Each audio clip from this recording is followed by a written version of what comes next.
Ooh, they say that the rent in America is getting out of hand. So now people are coming to the internet and exposing rents everywhere, from having to make 3 times as much as your income to pretty much never being able to afford a place by yourself, always having a roommate. Let's go ahead and jump into it. I got my lease renewal today sent to my email, and the numbers that were presented to me made my jaw fall to the ground. And not many things make my jaw fall to the ground quite like this. I live in Channelside. I live in Tampa. I live in a 2-bedroom apartment. So if I want to sign another 12-month long lease, which is the lease term I'm currently on, they are going to raise my rent over $1,000. Now, this is where I want to make sure everyone's sitting down for this number. If I want to go month to month, the rent will be $11,438. Rent in Dallas is getting out of hand. I've never seen anything like this. I live in Uptown, and I've only lived in my apartment for less than a year now, but my 60-day period is coming up where I need to give notice or resign.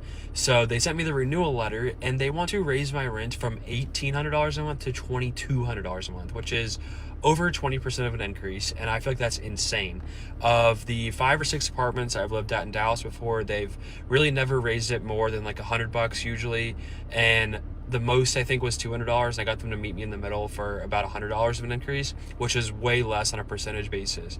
And this time they want 20% more, really more than 20%. So I emailed them and I was like, hey, this is out of control. Like, is there anything you can do to work with me? I offered like a more reasonable 5% increase, which is normal, like inflation. And they're like, no, sorry, we're not willing to budge. You can try to email us again right before the 60 days, which is next week, and we'll see if market rates have come down. But if not, that's the renewal price. And I'm like, number one, I've always been able to negotiate, and number two, it's just an astronomical increase. You know what's crazy? You can be renting an apartment and then market rates change, meaning in about 3 months, 4 months after signing your lease, that same apartment or an apartment with an extra room, more square footage, can literally be $200 to $300 cheaper. Make that make sense.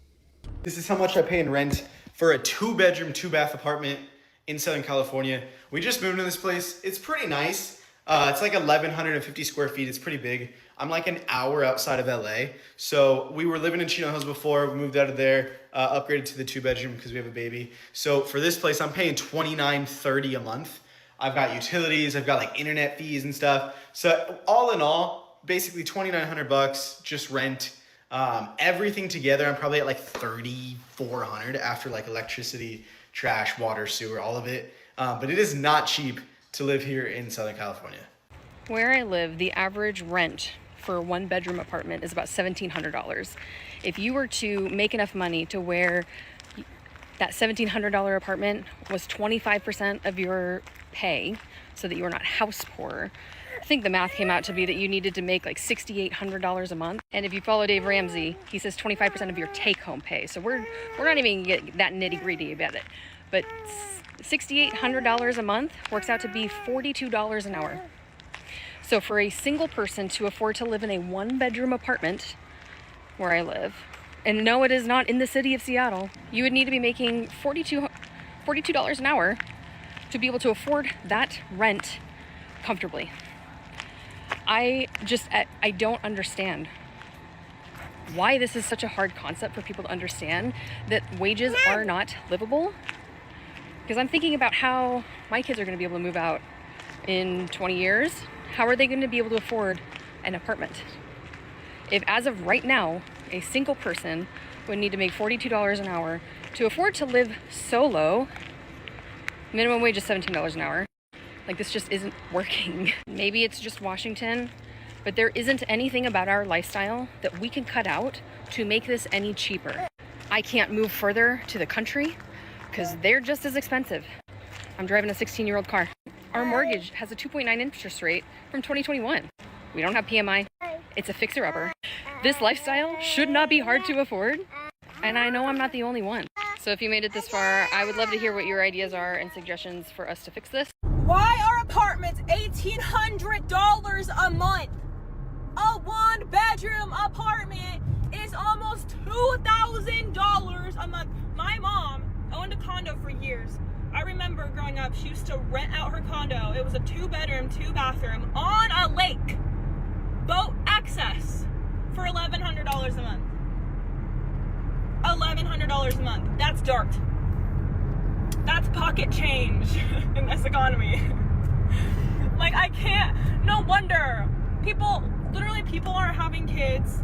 Like, people aren't getting married. It's like the most single generation ever because we can't afford anything. We can't afford to even, like, be in a relationship because we're still living at home with our parents because we can't afford to live on our own. And if we do, we're not saving, we're going in debt, we're just not, we don't have any extra money for anything. It's like you spend all your money towards your living expenses and then you don't have any money to do anything.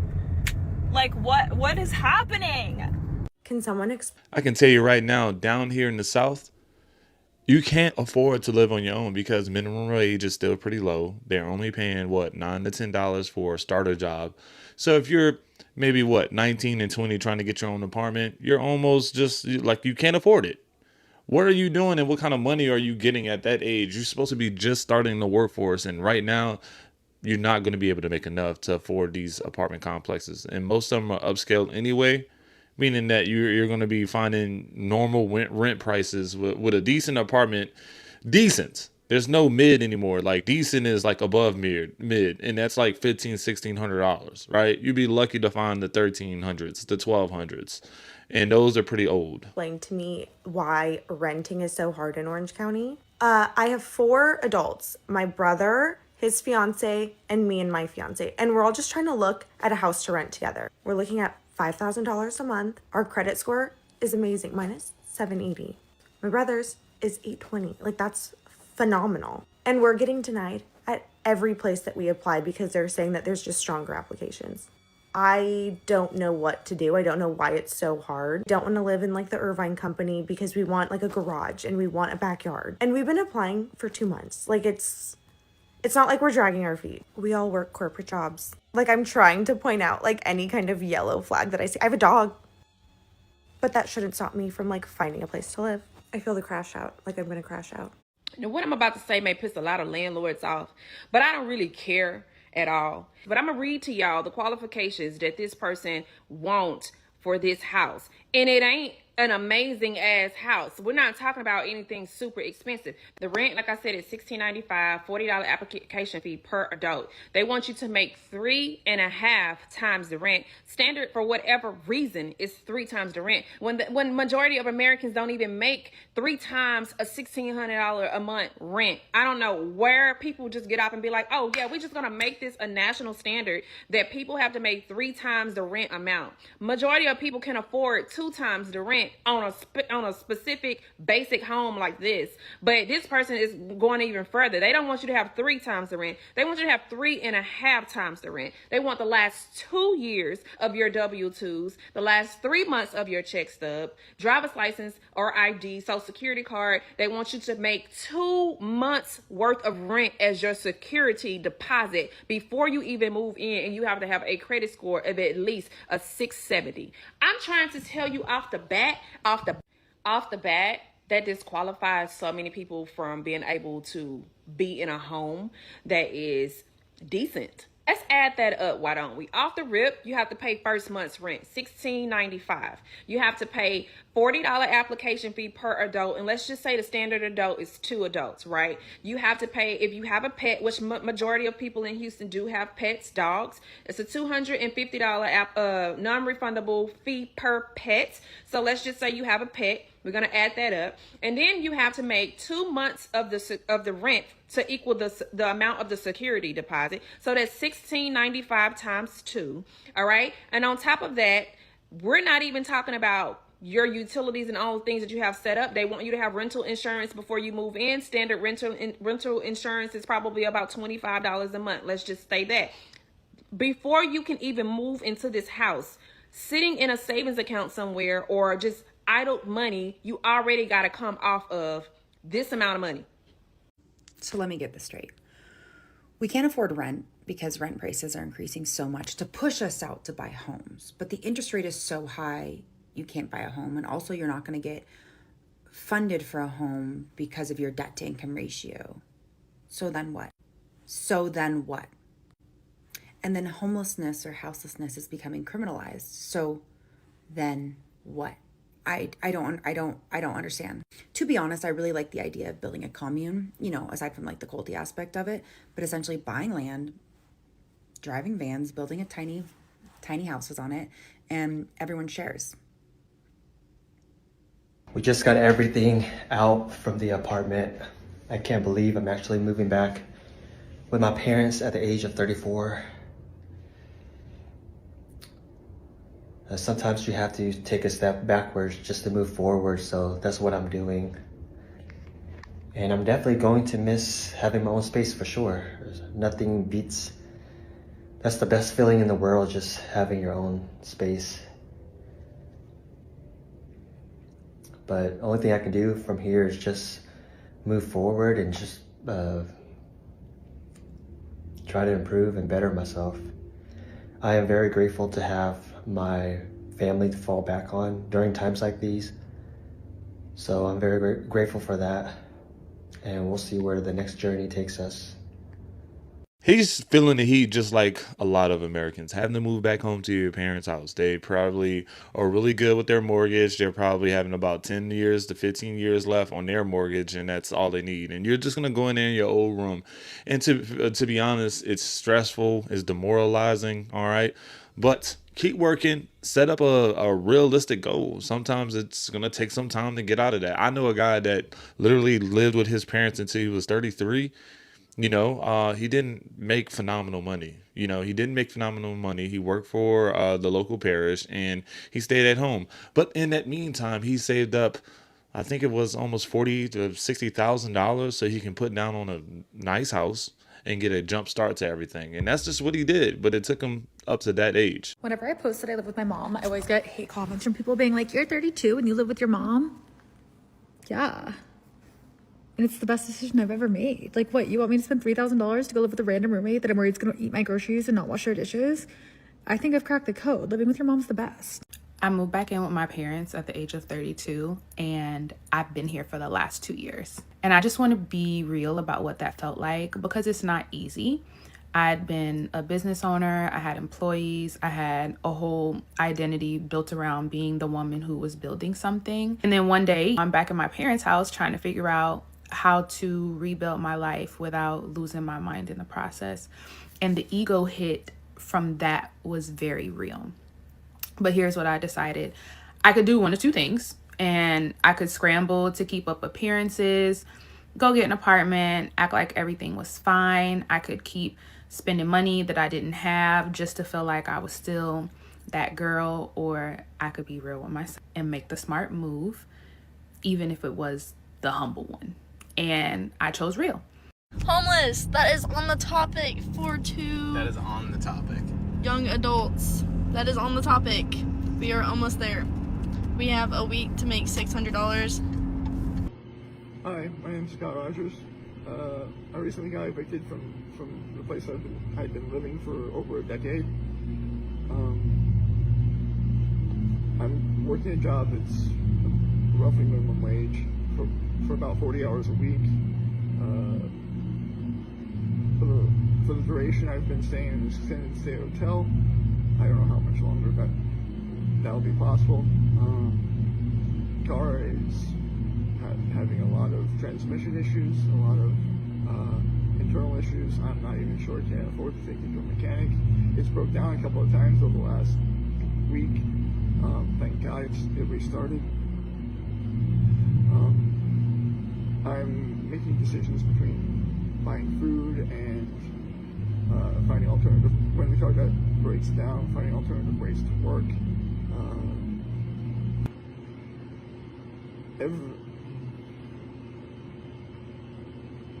Every time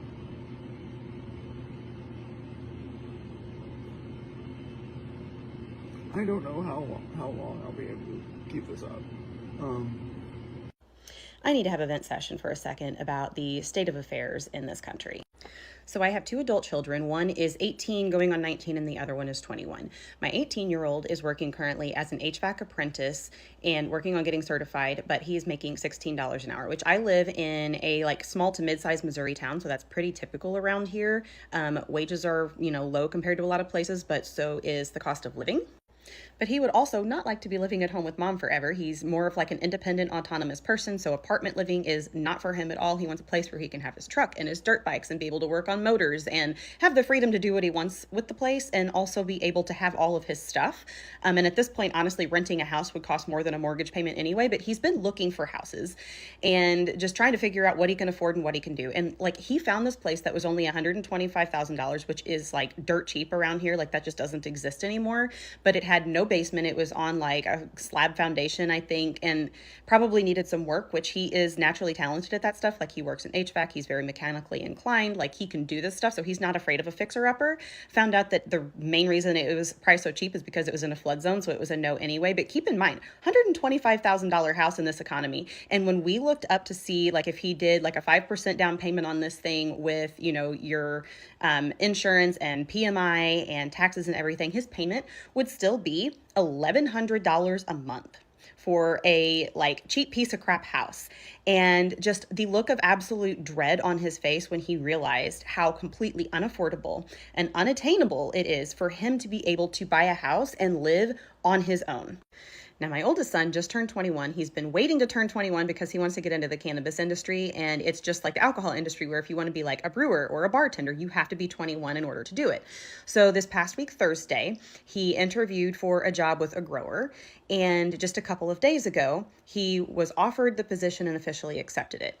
And in that time, less than a week, we decided to start a war with Iran. And so when he interviewed for the job, gas prices were around $2.50 a gallon where I'm at, and now they are already at $3 a gallon and climbing. So just in the time between when he interviewed for this job and when he accepted this job, gas prices have gone up 50 cents a gallon, and they're not done climbing yet. And this is an issue because this job, there's a lot of dispensaries here in town where if he had, ended up there, he'd probably be a little bit better off. But this was the job opening that was available at the time for him to get into the industry. And it is a farm, which is 30 miles up the interstate from where we live. So now he is going to be driving one way to work 30 miles at a time when gas prices are going through the roof, because we decided it was a good idea to start a completely unwarranted, unjustified, and unnecessary war with Iran. And I'm now sitting here thinking about my own situation, where my own currently hourly wage is, and considering if I was their age, if I was just starting out. So thinking about buying the same house that I live in right now at its current value, at current interest rates, with the same percent down payment that I paid for this house back in 2017. And I realized that my payment would be double what it currently is. And I, as a 40-year-old woman who has been working for 24 years of my life, could not afford this place on my own. Like at 40 years old, I would need a roommate in order to live in this very modest, like 1,300 square foot, 1968 ranch style home. Like it's not a fancy house by any stretch. It's what most people would consider to be essentially a starter home by today's standards. And I could not afford it on my own on my current wages. So my question is, how the hell are we expecting these young kids to do it? Like for someone to start out, even in my area, in like rural Missouri, they would have to make $30 an hour in order to be earning a living wage, in order to live on their own and support themselves without the help of a spouse or a roommate, just for a single person to live and make it on their own, to be able to afford a vehicle payment, vehicle insurance, a mortgage or rent payment, and all of the utilities and groceries and cell phone bills and stuff that go along with just living your life. That's no fun stuff. It's just to live. They would need to make $30. Yeah, that's not happening. That isn't happening. They're not just going around handing out $20 pay raises or moving minimum wage to ungodly amounts. All right. And as soon as that happens, guess what happens next? All right. The price of rent goes up. The price of this goes up. The price of that goes up to keep up with it. It's just like a never ending, goddamn vicious cycle. So yeah, something has to happen. All right. The wages have to change. The rent has to come down. The grocery has to come down. Maybe we'll stand a chance at living or returning to some sort of good living, right? But that is today's video. Please let me know which one of these videos you want to comment on, where you're watching from down low, and like and comment and subscribe. I'll see you in the next video.